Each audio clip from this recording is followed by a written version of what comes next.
কয়ের বয়স 8 বছর 7 মাস, ক্ষয়ের বয়স কয়ের বয়সের দ্বিগুণ, গয়ের বয়স 102 মাস। তিনজনের গড় বয়স হিসাব করি। ঠিক আছে, কি বলেছে না কয়ের বয়স 8 বছর 7 মাস। আচ্ছা কয়ের বয়স যদি 8 বছর 7 মাস হয় তাহলে ক্ষয়ের বয়সের দ্বিগুণ হলে তাহলে ক্ষয়ের বয়স কত হবে? নিশ্চয়ই 8 বছর 7 মাসকে 2 দিয়ে গুণ করলে যেটা হবে সেটা হবে। আর গয়ের বয়স বলেছে 102 মাস। তাহলে আমরা কি করব, এই 8 বছর 7 মাসকে প্রথমে মাসে রূপান্তরিত করে নেব। ঠিক আছে, 8 বছর 7 মাস মানে কত মাস হবে? 1 বছর সমান কত মাস? 12 মাস। তাহলে 8 গুণিত 12 যুক্ত 7 মাস, 12 আসলে কত হয়? 96 যুক্ত 7 মাস সমান কত হবে? 103 মাস। তাহলে কয়ের বয়স কত হলো? 8 বছর 7 মাস মানে 103 মাস। এবার কি বলেছে? কয়ের বয়সের দ্বিগুণ। তাহলে ক্ষয়ের বয়স কত হবে? তাহলে ক্ষয়ের বয়স দ্বিগুণ বলেছে মানে কি 2 গুণিত কয়ের বয়স 103, 2 গুণিত 103 মাস সমান 206 মাস। এটা ছিল কয়ের বয়স, এটা ছিল কয়ের বয়স, এটা পেলাম ক্ষয়ের বয়স।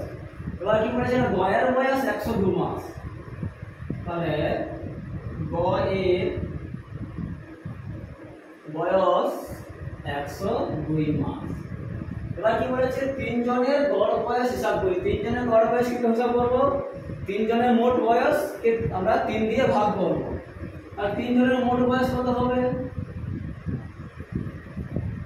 ক খ ও গ এর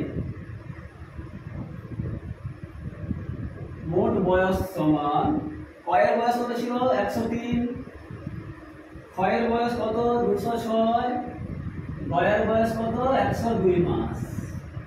সবগুলো মাসে হয়ে গেল। যোগ করলে কত হবে?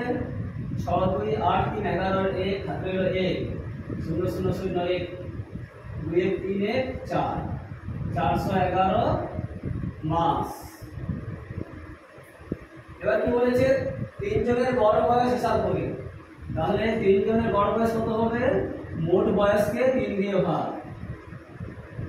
তিনজনের গড় বয়স সমান 411 ভাজিত 3 মাস সমান কত? 3 1 3 1 11 3 3 9 21 3 7 21 137 মাস। তাহলে তিনজনের গড় বয়স কত হলো? 137 মাস। একাই দিয়ে আবার বছরে পরিণত করতে হয়, কি করতে হবে? 12 দিয়ে ভাগ করতে হবে। ভাগ করে দিলে কি হবে? 10 বছর 11 বছর। 12 দিয়ে ভাগ করে 137 কে 12 দিয়ে ভাগ করলে 12 একে 12 1 17 12 একে 12 5। তার মানে এটা হবে বছর, এটা হবে মাস। 11 বছর 5 মাস। বুঝা গেল এটা?